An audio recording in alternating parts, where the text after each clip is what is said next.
기도합니다. 하나님 말씀 가운데 은혜 더해 주시고 또 그리스도의 사랑, 주님의 은혜가 우리 심령 가운데 더욱더 온전히 새겨지는 귀한 시간으로 삼아 주옵소서. 항상 아버지 앞에 합한 자 되길 원하오니 이 시간 영광 받으시옵소서. 예수님의 이름으로 기도드립니다. 아멘. 교회는 금요일을 이제 주님의 부활하심에 대해서 부활 이전 이 십자가의 고통에 대해서 묵상하고 그의 도우심과 인도하심, 그러니까 주님의 고난을 묵상하는 그런 시간으로 이제 삼게 됩니다.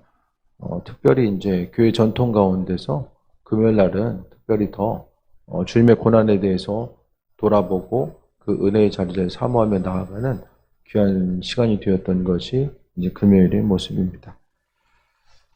오늘 말씀을 통해 볼 수 있는 것은 예수님의 고난이 아니었으면 우리의 삶의 모습 자체가 이제 스스로 이 땅에서 죄를 짓고 나머지 삶은 죽음 이후의 삶은 무엇입니까? 죄값 치르는 거죠.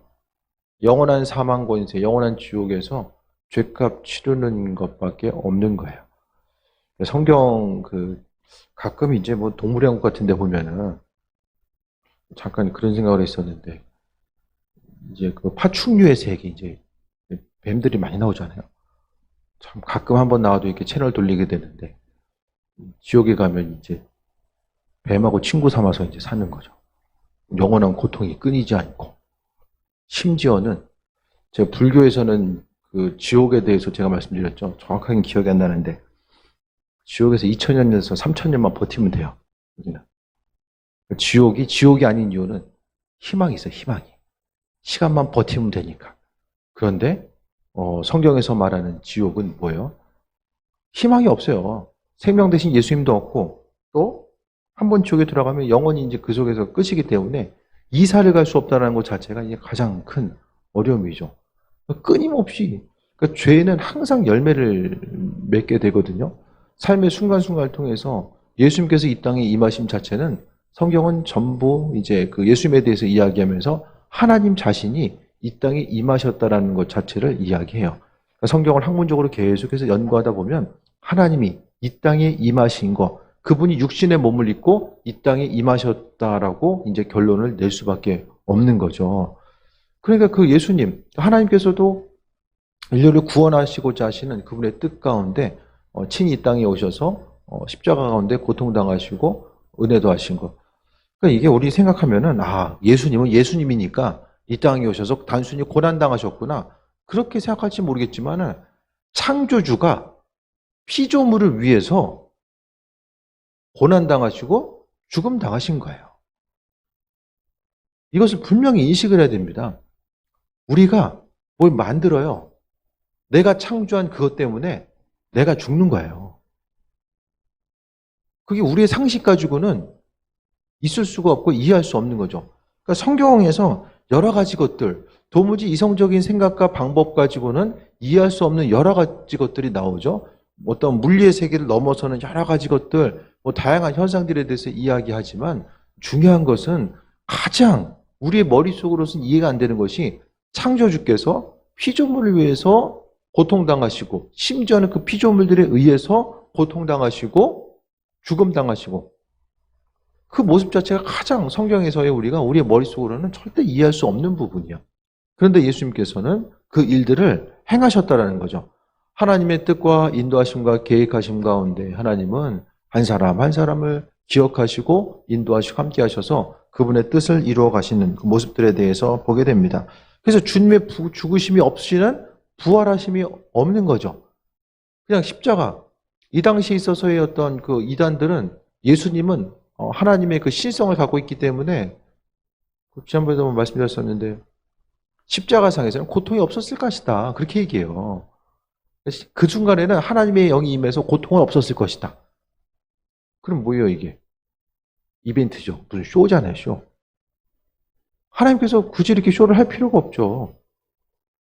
십자가의 고통, 그러니까 구약에서의 전체적인 시작 가운데 생각해 보게 되면 피 흘림을 통해서 죄 사함의 역사가 나타나게 됩니다.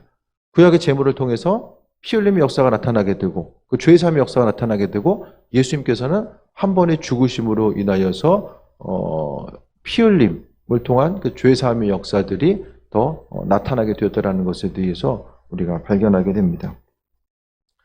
그래서 오늘 본문 가운데 예수님께서는 육시로부터 온 땅에 어둠이 임하여 제 9시까지 계속되었다라고 합니다. 그러면서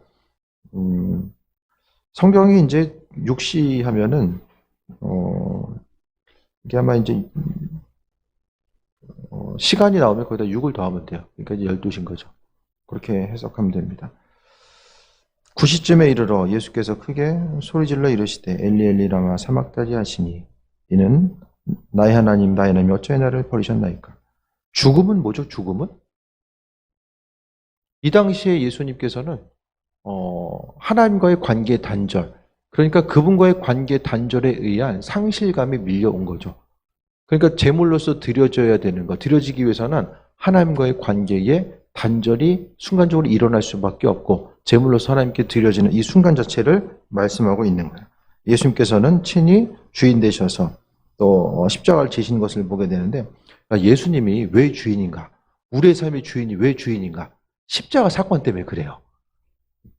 예수님이 우리 죄를 용서하시기로 마음 먹으시고 또 십자가로 달리셔서 피 흘리심으로 돌아가시고 부활하신 그 순간부터 우리의 주인 자체는 바로 우리가 아닌 거예요.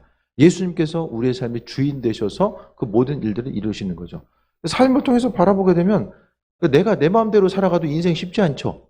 하고 싶은 거 하고 스스로의 방법 가지고 옳은 대로 살아가도 삶을 살아가는 것이 쉽지 않은데 하나님 말씀대로 순종한다라는 것이 또 말씀대로 살아간다라는 것이 눈에 보여지는 것 가운데서는 이게 이제 쉽지 않을 수 있죠. 내 의지를 내려놓고 생각을 내려놔야 되는 이런 상황 가운데 있기 때문에 주께 내 삶을 드리고 나아가는 것 자체가 정말로 쉽지 않은 그런 상황이죠. 그러니까 내 뜻대로 육신적으로는 그게 쉽지 않지만 하지만은 신앙생활 한다는 것 자체는 예수님께서 내 삶의 주인 되심에 대해서 고백하고 그 은혜와 그 인도하심 가운데 살아가겠다라고 하는 것. 십자가가 믿어지는 사람은요, 예수님이 내 삶에 있어서 주인 되신다는 사실이 고백이 돼요. 그러니까 예수님의 주인 되심에 대해서 인정하지 않은 사람은 십자가는 십자가고 내 삶은 내 삶으로 이렇게 따로 띄어져서 떨어져서 이제 생각하기 때문에 그 삶을 통해서 제가 계속 강조드리는 것이 예수님께서 내 삶의 주인 되시는가 그 부분에 대해서 계속해서 점검해 봐야 된다는 거죠. 삶의 순간순간이 모든 것들을 돌아볼 때마다 하나님의 사람들 또 하나님의 일꾼들은 항상 삶에 있어서 주인 되시는 분이 하나님임을 고백하면서 살아가는 거죠. 그러니까 인생을 살아간다는 것은 다른 것이 아니라 아버지께서 주인 되시고 주인의 마음에 합한 자로서의 삶을 살아가는 것 자체를 이야기하고 있습니다.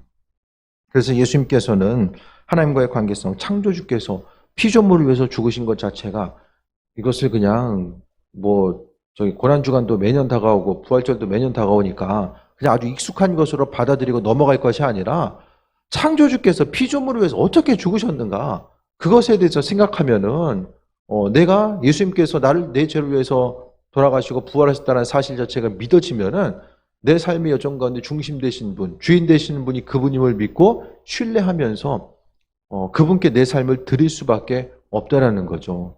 그러니까 삶의 여정 가운데서 믿음 생활은 이것은 해야 되고 이것은 하지 말아야 되고 이런 것들을 순간순간적인 이 모든 기준들이 뭐냐면은 내 삶을 하나님께 드렸기 때문에 하나님 말씀이 내 삶이 기준되는 거예요. 그러니까 우리가 신앙적으로 성숙하지 못하면은 기준 자체가 나 자신에게 있으면 계속해서 부딪히는 거죠.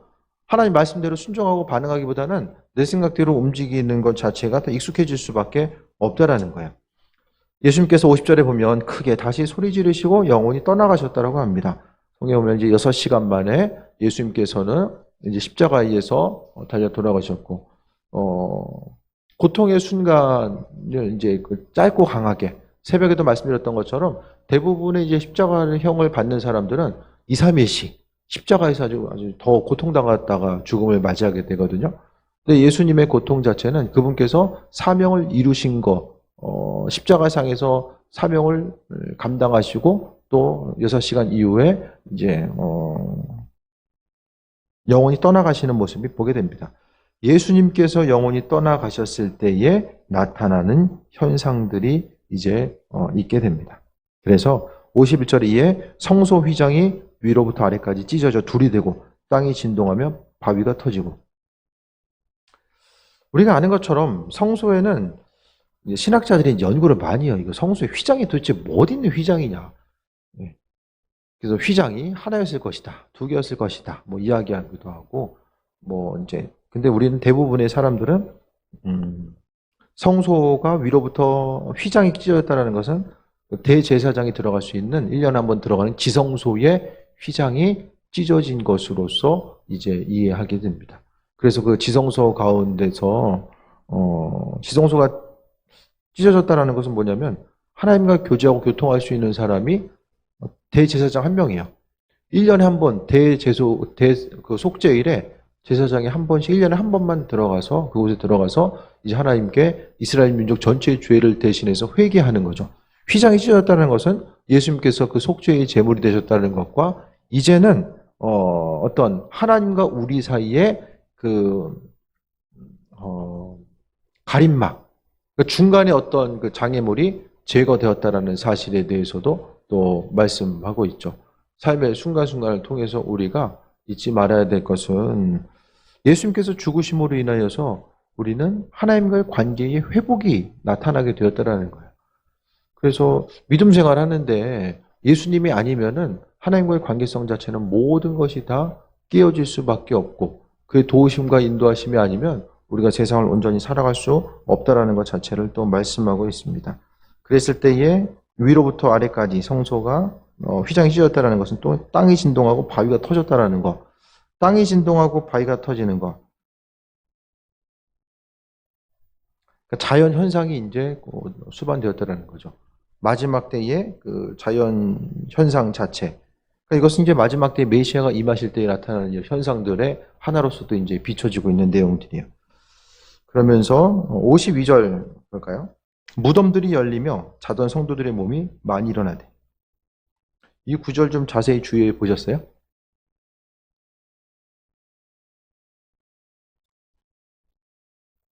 무덤 열리고 사람들이 벌떡 일어났대요.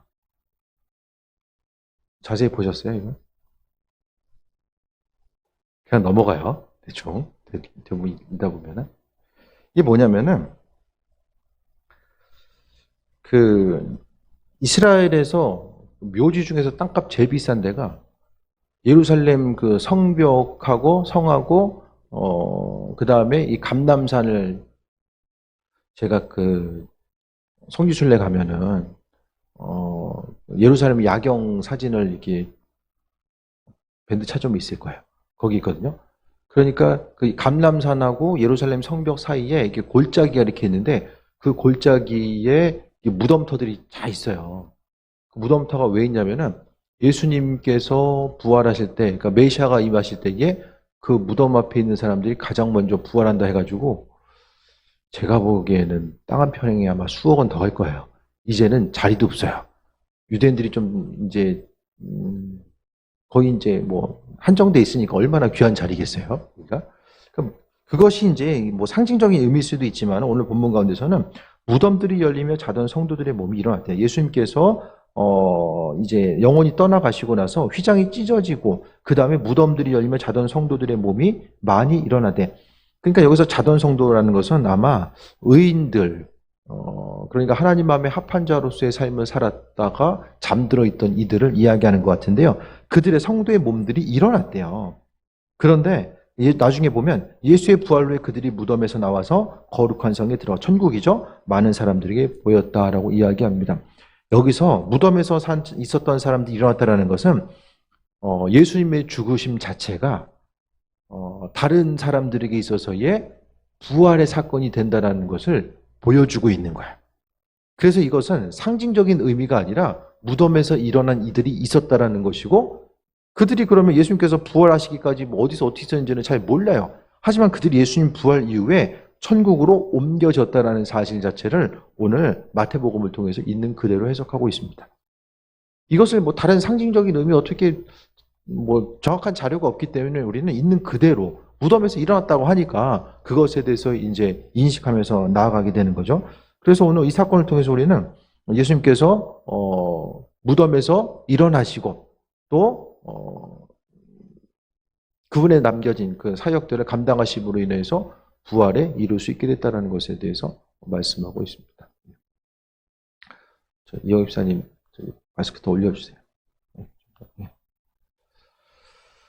우리가 잊지 말아야 될 것은 예수님의 부활하심이 아니었으면 우리의 삶의 모습 자체가 어떨까? 점점 한두 살씩 나이가 덜 들다 보니까 주변에 오랫동안 만났던 분들이 한두 분씩 이제 사라지는 거예요. 돌아가시는 거죠. 익숙한 분들이 한 분씩 이제 가시는 거예요. 그래서 얼마 전에도 이제 이번 주에도 기독교 백화점을 갔는데 이제 장로님이 암에 걸리셔가지고 이제 기독교 백화점 이제 접는다고 이렇게. 그래서 친밀하고 익숙해 있었던 분들이 한 분 이제 보이지 않기 시작하고 또 익숙한 부분들이 이제 문을 닫고 이제 기독교 백화점에 갈 때들이 이제 거의 없어요. 거의 이제 문을 닫아가지고 갈 때들이 별로 없더라고요. 익숙해 있던 분들이 한 분 이제 사라지게 되고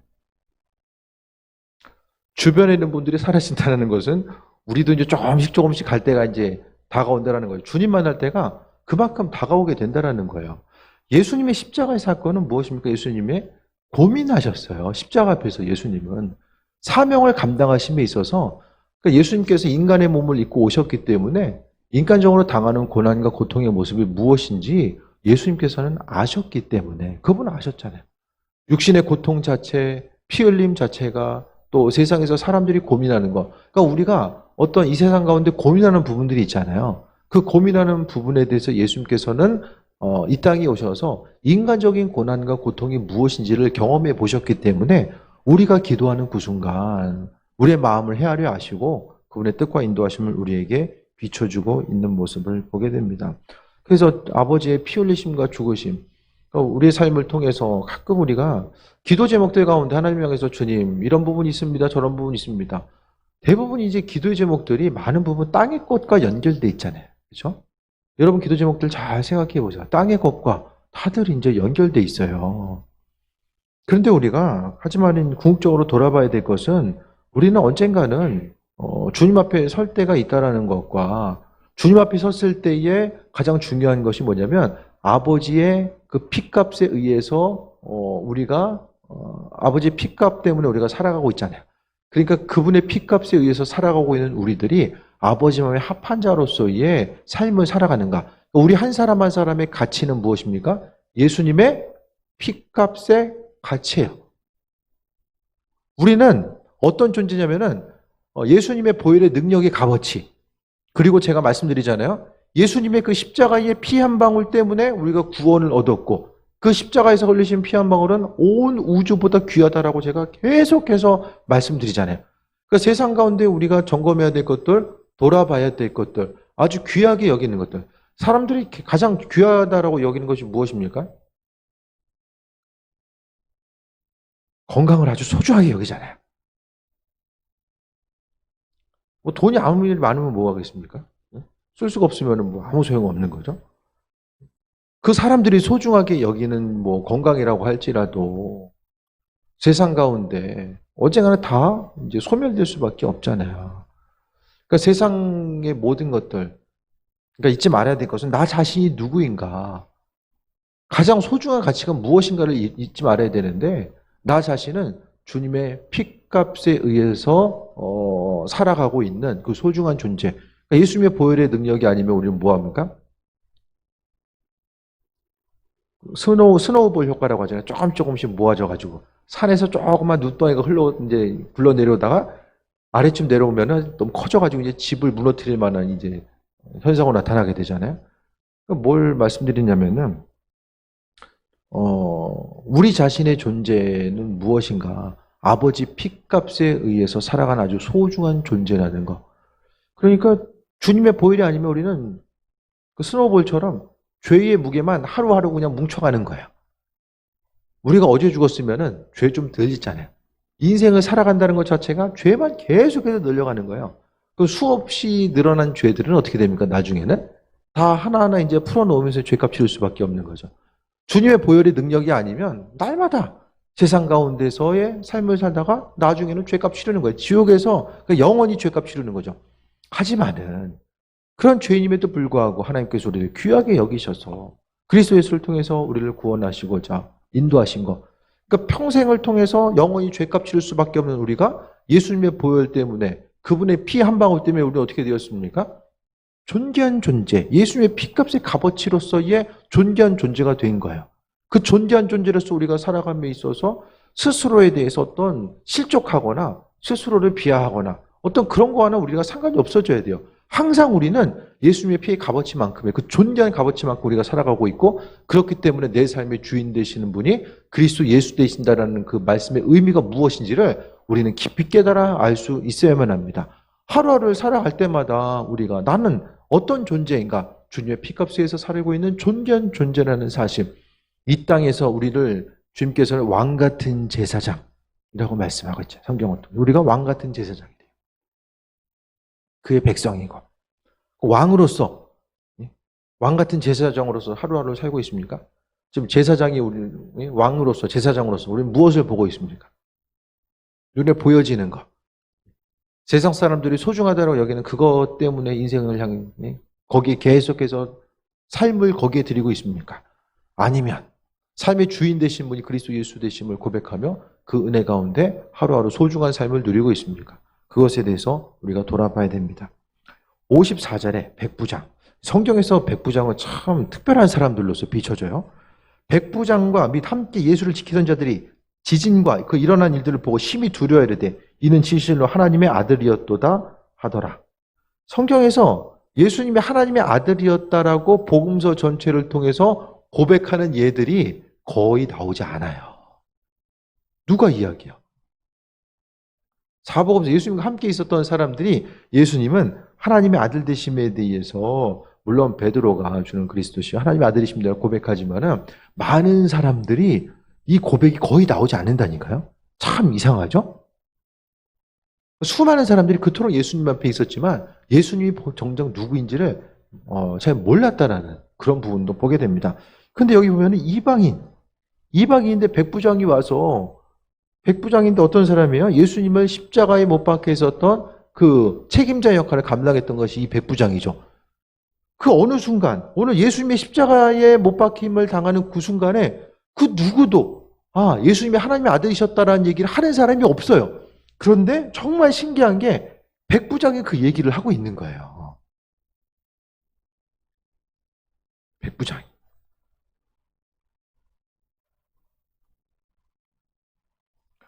어떤 문학적인 기법 가운데 보면은 마태가 하고 싶었던 얘기를 지금 백부장이 해주고 있다라고도 볼 수 있고, 하나님께서 이방인의 입술을 통해서 이 당시의 모든 것들이 예수님의 사역 자체를, 이 당시에 보게 되면 백부장은 누구입니까? 이런 눈에 보이는 사건과 현장들을 어떻게 해요? 조금 더 객관적으로 진술해 줄 수 있는 사람이 백부장이잖아요. 이방인이었으니까. 그러니까 그의 입술을 통해서 지금 눈에 보이는 현장, 예수님의 십자가의 사건이 무엇인가? 여기서 보게 되면은 분명하게 진실로 하나님의 아들이었다라고 고백함을 통하여서 예수님이 십자가의 사건을 지신 것 자체가 우리에게 있어서 어떤 의미성을 갖고 있는지를 분명하게 말씀해주고 있습니다. 그래서 삶의 순간순간마다 주님 주변에 수많은 사람들이 있었는데 주님의 말씀 따라서 그 본질을 정확하게 이해하고 살아갔던 사람들이 몇 명이나 됐을까를 돌아보게 됩니다. 이 시간도 마찬가지죠. 믿음 생활하는 것이 여러분이 생각하고 있는 신앙생활이라는 거 있잖아요. 교인으로서 살아가고 신앙인으로서 살아간다는 것 자체가 이 성경의 내용과 좀 비슷하게 맞아 들어갑니까? 어때요? 지금 교회에서 교회 다니고 신앙생활하는 것 자체가 성경에서 말씀하고 있는 우리의 삶의 신앙의 기준과 지침으로 하나님께서 주신 이 성경의 내용과 우리의 삶의 신앙생활이 대략적으로도 좀 맞고 있습니까?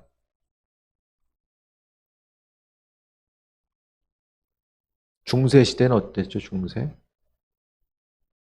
중세 시대를 보면 어떻습니까? 그 당시에 이제 성당을 지으려고 하면 수십 년, 100년이 넘게 짓는 성당이 있고, 면죄부도 그 로마에 있는 성 베드로 성당 지으려다가 부도나가지고 돈이 없으니까 이제 그 면죄부 팔아가지고 성당 건물 지으려고 하다가 이제 면죄부 사건이 일어난 거예요. 중세 시대의 신앙인들의 모습을 보게 되면 성경이 무엇인지도 성경에 기록된 거, 성경이 이제 비싸가지고 가질 수도 없고, 라틴어, 최고로 어려운 게 라틴어예요, 라틴어. 라틴어가 뭔지 아시죠? 로마의 글자죠? 라틴어로 해놔가지고, 거룩한 언어다. 아니, 거룩한 언어면 히브리어가 돼야지. 왜 라틴어가 돼요? 로마 사제들이 이 라틴어에 거룩한 언어다 해가지고 해석을 안 하잖아요. 그러니까 성경이 무엇인지도 몰라요. 사제들도 라틴어를 모르는 사람들이 많아가지고 무슨 말씀을 어떻게 해야 될지 몰라요. 그렇게 하다 보니까 이제 심한 신앙의 왜곡 현상이 나타나는 거죠. 중세에는 천국과 지옥의 연옥이라는 개념이 있어서 연옥에서 있는 사람들을 위해서 헌금하면은 연옥에서 200년 있어야 될 사람들이 100년만 있고 아니면은 좀 더하면은 금방 이제 천국으로 가고 이제 연옥의 개념이 있어요. 천국과 지옥의 중간 개념이 있다는 거죠. 이런 그 개념들, 본질적이 아닌 그 개념들이 이제 있게 되고 그게 이제 신앙생활을 하는데 그 당시에 많은 사람들이 이것이 그리스도 예수를 믿는 거구나. 그렇게 알고 아마 신앙생활을 했을 거예요. 이 시대도 마찬가지거든요. 시간이 지나가고 어느 순간 이 교회 역사, 교회 공동체는 아마 이 시간을 또 기억을 할 거예요. 옛날에 교회들은 이런 곳에 모여가지고 이렇게 신앙생활을 했다더라.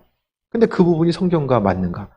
그러니까 성경에 나와 있는 초대교회의 공동체, 그리고 그 당시에 있어서의 초기 교부들이라는 것은 교회 아버지라고 해가지고 예수님의 제자들의 제자죠. 요한의 제자, 바울의 제자들, 이런 그들이 신앙생활을 했던 거. 물론 그 신앙의 모습에 있어서 방법들은 조금 시대상을 따라서 이제 달라질 수가 있어요. 온라인 예배도 그렇고 달라질 수도 있지만은 예배의 본질은 하나님 뜻대로, 하나님 말씀대로 그 은혜와 인도하심 따라서 우리가 살아가는 거잖아요. 그래서 우리는 날마다 바라보면서 여기 예수님 옆에 있었지만 주님의 죽으심에 대해서, 부활하심에 대해서 전혀 기억하지 못하고 도망가기 바빴던 사람들, 대부분의 사람들이 이제 다 도망가잖아요. 55절에 보면 예수를 섬기며 갈릴리에서부터 따라온 많은 여자가 거기 있어 멀리서 바라보고, 여자들은 거기 있는데 남자들은 다 도망가요. 요한이 있었다고 이야기하는데 나머지는 다 도망가요.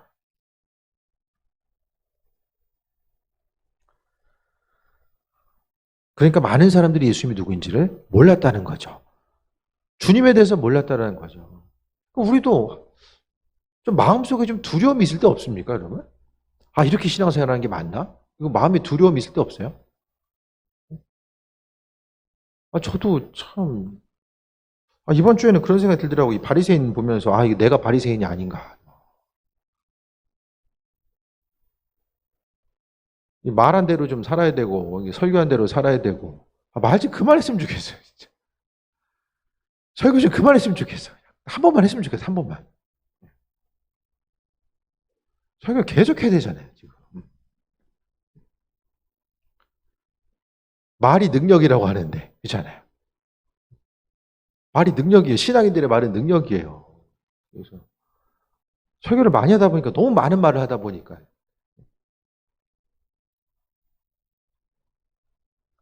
교회 빨리 부흥해야 돼. 그래서 부목사님은 한 5분 정도 계시면 그냥 한 번만 그냥 하면 될 것 같은데. 그런 어쨌든 말씀드리고 싶은 거는 백부장의 예를 통해서 오늘 예수님의 십자가의 사건 가운데 주목해야 될 사람이 저는 백부장이라고 생각을 해요. 백부장의 입술의 고백을 통해서 하나님은 예수님이 누구신지에 대해서 말씀하셨고, 이 시대를 우리가 돌아봄에 있어서 우리가 세상에서 말하고 있는 축복, 신앙생활하면서 누리게 되는 축복이 무엇인지, 또 믿음 생활을 온전히 잘한다는 것이 무슨 의미인지, 나중에 하나님 앞에 가서 우리가 주님 앞에 심판대 앞에 섰을 때에 그분께서 우리에 대해서 말씀하시면 이 기준 자체가 무엇인가를 돌아봤을 때에 한 가지라고 말씀드렸어요. 예수님이 주인인가 아닌가 그것에 대해서 물어보실 텐데, 그렇다고 합니다. 예수님께서 내 삶의 주인 되시는 이들의 삶이 어떠해야 되는가에 대해서 돌아보길 바라며, 또 그 주인 되신 예수님께서 주인 되신다라고 한다면 우리의 삶의 모습을 어떻게 앞으로 행해야 되는가, 무엇을 하고, 또 쉽게 이야기하면 예수님 아닌 것, 그리스도 예수와는 상관없고 또 예수님 아닌 것들을 계속해서 어떻게 이걸 걷어낼 수 있을까, 걷어내면서 주님과 상관 있는 것들에 대해서 어떻게 내 심령, 내 마음을 채우고 갈 수 있을까에 대해서 돌아보는 거죠. 그래서 여러분의 마음속에 날마다 우리는 교회 올 때마다 앉아서 예배 드리기 전에 기도할 때마다 내 마음속엔 지금 무엇으로 가득 차 있는가? 그것에 대해서 돌아봐야 됩니다. 주님의 보혈의 능력으로 내가 차 있는가? 예수의 십자가에 의해서 내가 그 피값에 의해서 산 존재로서 내가 하루하루 살아감이 예수님의 피값에 의해서 우리가 죄사함을 얻었고 그 존재한 자로서 예수님께서 불러주셨는데 그에 합당한 삶을 살아가고 있는가? 아니면은 주께서 이미 십자가를 통해서 이미 다 주셨는데 날마다 주님 더 달라고 우리가 계속해서 그 부분만 강조하면서 나아가고 있지는 않은가? 주님은 우리의 삶에 있어 세상에서 채워주셔야 되고 또 천국도 보내주셔야 되고 끊임없이 우리를 향해서 영원토록 채우시기만 하는 분? 그게 아니라 성경은 그 반대로 이야기하고 있죠. 은혜 받은 제자들은 나가잖아요. 계속해서 밖으로 나가요. 한 곳에 머물지 않고 움직여요. 왜? 그 안에 있는 예수님께서 말씀하셨기 때문에 계속해서 움직인 거죠. 예수님을 경험한 이유, 예수님이 10년 가운데 거하고 주님을 경험했던 이들의 삶의 모습은 전혀 다른 모습으로 나타나게 됩니다. 주님 만날 때가 점점 더 다가오고 있음에도 생각했을 때에 항상 우리가 잊지 말아야 될 것은 내 안에 신앙의 본질이 온전히 자리 잡고 있는 것이 맞는가? 아니면 예수님 아닌 것들이 무엇인지를 깨달아 알아야 되는데 그것은 성경 말씀을 통해서만이 우리가 분별하면서 나아갈 수 있게 됩니다. 항상 예수님께서 주인 되시고 인도자 되신 것. 성경에서 있어서의 가장 중요한 핵심적인 가치 바로 그리스도 예수.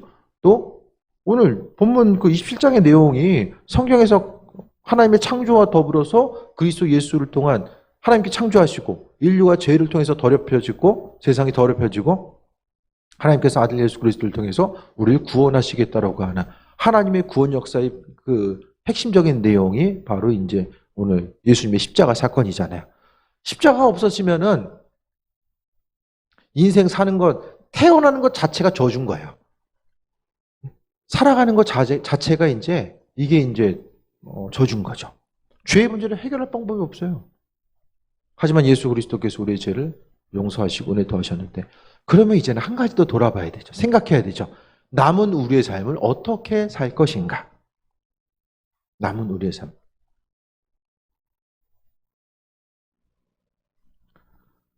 육신이 건강하면 어떻습니까? 당연한 것을 여기죠. 몸 건강한 것이 막 인생이 기쁨 됩니까? 당연한 것을 여기잖아요. 돈이 많으면 기쁘세요? 물론 없어봐서 모르겠지만은. 그래도 가끔 좀 생길 때가 있잖아요. 그럼 돈 때문에 막 기쁘세요? 돈 때문에 기쁜 게 막 다음날까지 가고 그 다음날까지 가요? 엄청나게 많이 생기면 그게 기쁨이 계속 가냐고요. 학교 다닐 때는 한 10,000원만 있으면 되게 신났잖아요. 저 초등학교 때인가요? 초등학교 때 친척분이 이제 10,000원 주셨는데 엄청나게 큰 돈이었어요. 뭐 계속 쓰고도 이제 어머님한테 말씀 안 드리고 안 계셔가지고 제가 말씀드리는데 다 쓴 것 같아요. 다 사주고 그냥.